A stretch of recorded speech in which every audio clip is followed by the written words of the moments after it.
Առաքել Դավրիժեցու երկասիրության մեջ առանցքային տեղ ունի նաև մի հետարքիր հատված, որ 1880-ական թվականներին նաև հրատարակվել է իբրև առանձին փոքրիկ երգ։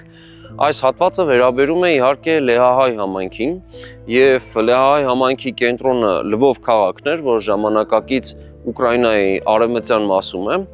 Լվովում հայերը դեռևս 14-րդ դարից առանձնաշնորհյալ կարգավիճակ ունեին, նրանք առհասարակ Լեհաստանում առաջին գրանցված առանձին համայնքն են, իբրև կրոնադավանական եւ ազգային ինքնուրույն համայնք, որ կաթոլիկ եկեղեցուց դուրս կարող է իր նաեւ օրենսդրական կարգավորումներն ունենալ, հայկական դատարան էր հիմնվել, հայկական եկեղեցի 1360-ական թվականներից այս ամենը իհարկե ինստիտուցիոնալ հիմքերի վրա էր։ Հայաստանում տիրող ճգնաժամային իրավիճակի պայմաններում կաթոլիկ եկեղեցին վերադարձել էր եկեղեցիների միության խնդրին եւ այժմ մտածում էր, որ այնքան է թուլացել Մայրաթոր Սուրբ Էջմիածինը, որ հնարավոր է այս պայմաններում քարոզություն իրականացնել հայերի շրջանում եւ դժվար վիճակում գտնվող հայերը կընդունեն կաթոլիկություն։ Առաքել Դավրիժեցին նույնիսկ նկարագրում է Հայաստանից սրբալույս մասունքների նույնիսկ առևանգման դեպքեր, բայց նշում է, որ անգամ այդ պայմաններում հայերի հավատքը չէր պակասում, անգամ Շահ Աբբասի փաստորեն բռնագաղթից հետո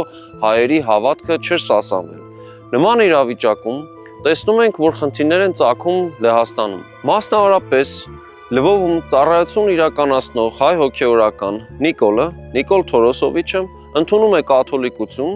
եւ համաձայնվում է Հռոմի կաթոլիկ եկեղեցու համար արդեն Լեհաստանի թագավորական ընտանիքի հոգացության ներքո առանձնանալ հայ առաքելական եկեղեցուց եւ վարել երկպառակտչական դավադիր քաղաքականություն։ Առաքել Դավրիժեցին նշում է, որ սա վնասում էր հայերի ներքին միաբանությունը, խաթարում էր հայ համայնքի կյանքը եւ նպաստում էր հայերի ուծացմանը։